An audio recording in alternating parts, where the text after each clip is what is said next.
All the creativity has been removed from the Hell Sparks radio program Mega Worldwide Bumpers. And I'm here to prove it. Now welcome back to the Hell Sparks radio program Mega Worldwide.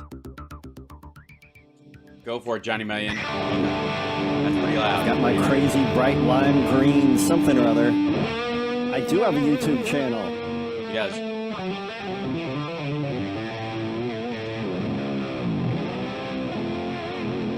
Check this out, Hal. Yes. Oh, look at that. He got his whammy bar. Yep. It's one of my favorite little tricks. It really is.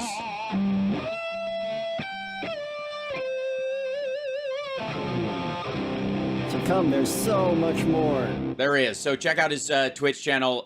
It's Johnny Million. It's Johnny Million. It's Johnny Million. Same on Twitch. YouTube. It's Johnny Million. That's right. Excellent. It's a useful transition musically to get us into a cheerier mood to some degree because of a particular story that's coming up, which I'm very, I think we're all relieved about, is that the Supreme Court stayed a motion by a lower court to stop the availability of mifepristone for people who are seeking a medical abortion. So people still have access to it. And by the way, this is how it's going to work out. I would like to say, for the record, this will, even after they hear it, even with all the Amy Coney Barrett and all those folks, they are going. One of the things they did about kicking it back to the states is that you can't overrule the federal system. One of their things about their decision was that they were distinctly using, the federal versus state, states' rights concept to allow people to, culturally make decisions within their state about certain important issues. However, that also, I think, sets in place at least a relative precedent in their own heads that, in the same, it's AB logic being what it is, that a state cannot change an outcome from the federal government that it is effectively under, like the FDA. The state, any individual state cannot override what the federal government says, since the federal government reaches its decisions and its people are appointed by the country as a whole. So you can never have one single state that just, because the slippery slope on something like that is ridiculous. It's, it's an absurdity. You can set up a thing in your state where, you can try your best to ignore it and you can live the ramifications of whatever changes you want to make that you think, well, that's too much power for the government to have. Therefore, in our state, you can do this where you might not be able to do it anywhere else. Assisted suicide, something like that. If they Washington some State. People in the chat, Hal, are saying that the SCOTUS decision is only temporary. It is. It's a temporary, right. But ultimately, what I'm saying is the way they're going to rule on this, I predict, is based on favorability to business and the function of federal government.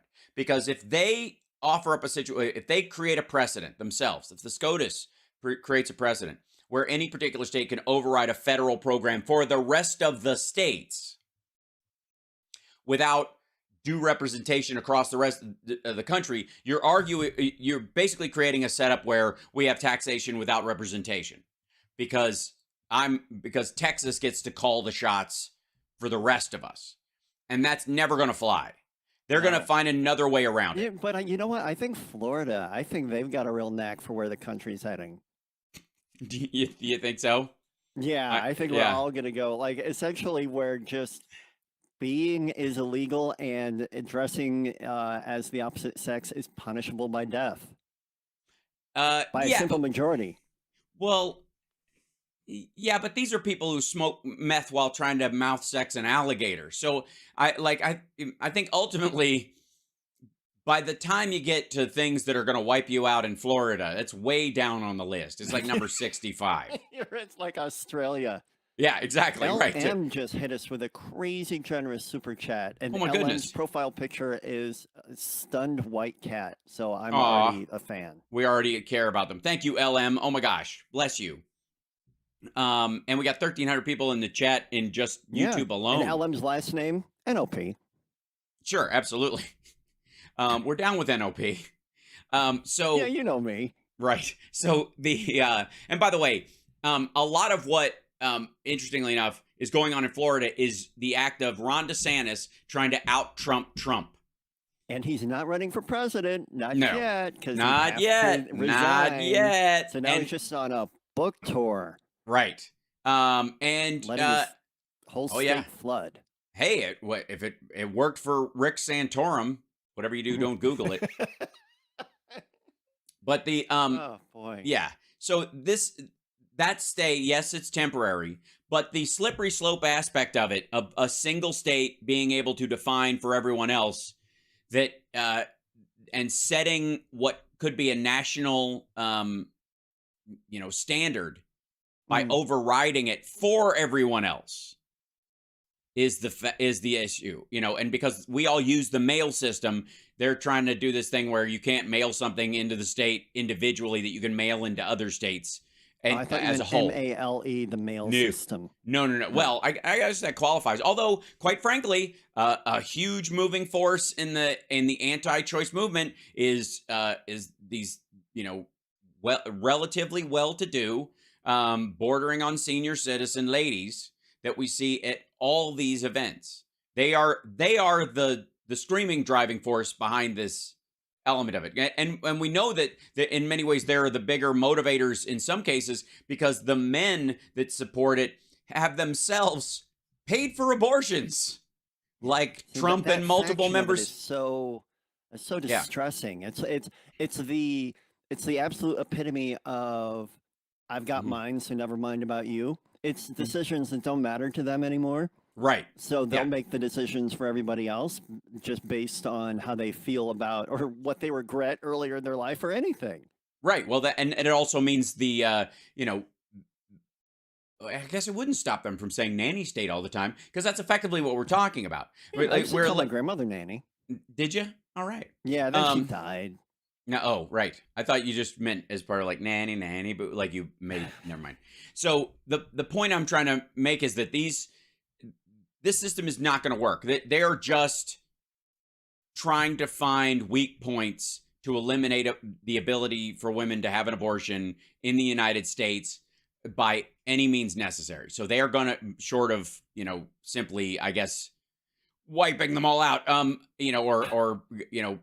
eventually, because they've already talked about it. Trump said in 2015 and 2016, he said that he believes there should be a punishment for a woman who has an abortion. He said it on television. He's still progressives stayed home, and a bunch of Republicans voted for him.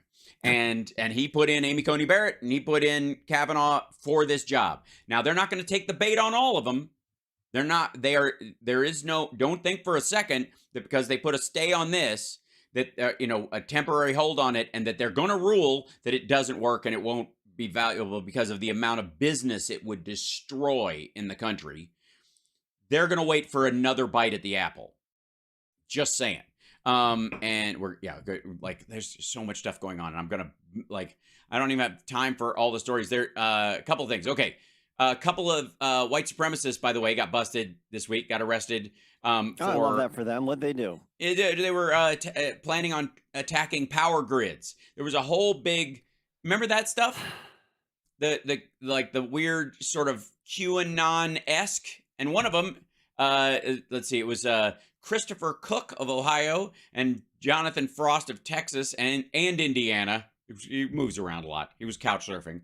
Were charged in connection with purported plot to support those attacking the grid. Each of the two defendants pleaded guilty to one count of conspiring to provide material support to terrorists. Cook got 92 months in prison. Frost was ordered to spend just 60 months in prison because they took a guilty plea, and they charged this other guy, Jackson Sowell of Wisconsin, who pleaded guilty last year, and he'll be sentenced at a later date. He's going to get the long time. They were helping him. They turned on him, pleaded guilty, and he was the guy who was actually going to carry it out. So, are any of these were any of these people trans people or Nope. like performing in drag? Nope, I don't think so. Okay, pretty just much. checking, Yeah. When I hear about terrorism, I'm expecting a certain demographic of LGBTQ, any kind of left-wing activism. Well, yeah, and especially if they're going to do something big, if they're planning a giant terrorist act, they're going to do it on important dates. Like Dame Edna has passed. I don't know if you know that, but that's true. Wait, what? For real, the comedian that created the character Dame Edna, he passed away, I think, last night. Oh wow. Mm-hmm. I mean, he's an old person. He had to be. He's an old dude, yeah. And there's one piece of good gun news. Can I do one piece of good gun news? Good gun news? Bring it. Smart guns are going on sale, which use thumb or facial recognition. This one in particular uses facial recognition, that the only person that can shoot it is the person who is coded to it. There was a big push by the NRA to stop these weapons because the fear of a gun that is stolen and taken away is one of the reasons why people buy two guns. And so as a lobbying group for the gun sales industry, one of the things they have been pushing back against for a very long time is any kind of gun that tracks the user and how they used it. Now, if you got a concealed carry and you're the good guy with the gun, I don't know what your problem is. That's me. No, you're not. No, you're not. You're a terrible person, and you don't have a gun. I held one handgun once, and it was so heavy I freaked out and put it down and was like, "Yeah, that's enough." You're a shredder, not a fighter. I'm a shredder, not a shooter. Yeah, right. And anyways, this is a big deal, specifically for the reason that the NRA has been fighting these things. It was, I believe, a gun shop in New Jersey that was going to sell fingerprint coded smart guns, and the NRA shut them down. There's this big conspiracy theory about them. That is nuts. Yes. No, we need anybody to be able to shoot that gun. Right, exactly. Anybody who finds it, they've got to be able to go off. Right. And I personally think, like, it's interesting that this will be, maybe it's if you're going through hell, keep going. The idea that at some point, smart guns where you track who uses it and why will keep some people from gathering new ones, and and anybody who has a new gun at some point will have a gun that, if you use it, we know you used it and only you used it. And that in and of itself would be a huge leap forward in the argument of, like, who are the good guys with the guns and who are the bad guys with the guns? Okay, cool. We can figure out a way to stop the bad ones then. You good? Okay, you've already signed off. We're fingerprinting you every time you fire the damn thing. So, so if you're the good guy with a gun, then you're cool with this. What are you worried about? Background checks. Exactly.